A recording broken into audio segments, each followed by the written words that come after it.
നിങ്ങളുടെ ഫേവറേറ്റ് സീരിയലുകൾ ടിവിയിൽ വരുന്നതിന് മുൻപേ സൺ നെക്സ്റ്റ് ആപ്പിൽ കാണാം. ഇനി എല്ലാവർക്കും മുൻപേ കാണൂ. ഇപ്പോൾ തന്നെ സൺ നെക്സ്റ്റ് ആപ്പ് ഡൗൺലോഡ് ചെയ്ത് സബ്സ്ക്രൈബ് ചെയ്യൂ. എനിക്കൊരു പുല്ലും കേൾക്കാൻ വേണ്ട, ഇനിയൊന്നും ആലോചിക്കാനും ഇല്ല. ഇനിയും പുതിയ നാടകത്തിനുള്ള തന്ത്രം ഒരുക്കിക്കൊണ്ട് അമ്മേ മോളെ ഈ വഴിക്ക് കണ്ടുവരുന്നത് മനസ്സിലായോ? ഇനി ആരൊക്കെ വന്ന് സപ്പോർട്ട് ചെയ്താലും, സാക്ഷാൽ ദൈവം തമ്പുരാൻ വന്ന് ഇവിടെ സ്വീകരിക്കണമെന്ന് ആവശ്യപ്പെട്ടാലും, പകരം കൊടുക്കേണ്ടി വരുന്നത് എന്റെ ജീവനാണെങ്കിൽ പോലും അത് ഞാൻ കൊടുക്കും.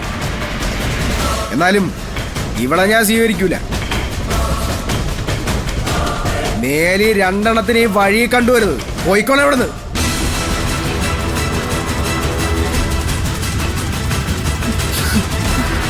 അങ്ങനെ ആ ഐഡിയയും പാളിയല്ലോ മോളെ. ഇനി നിന്നിട്ട് കാര്യമില്ല, അമ്മ വാ. നീയൊന്നും ഒരു കാലത്തും ഗുണം പിടിക്കില്ലടാ. ആശങ്ങള്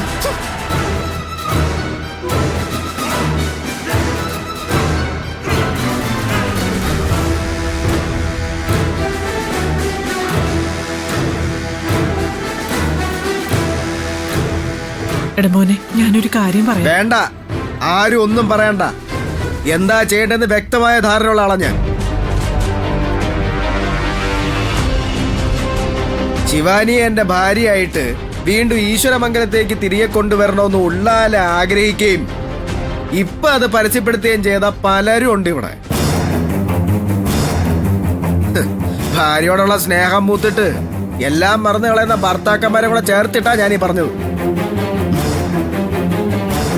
എന്റെ ജീവിതം ജീവിക്കാൻ എനിക്കറിയാം. അതാരും ഇനി എന്നെ പഠിപ്പിക്കാൻ വരണ്ട. ഇനി എനിക്കൊരു വിവാഹം ഉണ്ടെങ്കിൽ, എന്റെ ജീവിതത്തിൽ ഭാര്യ ഉണ്ടെങ്കിൽ, അത് ഐശ്വര്യ മാത്രമായിരിക്കും. അതിലൊരു മാറ്റവും ഇല്ല.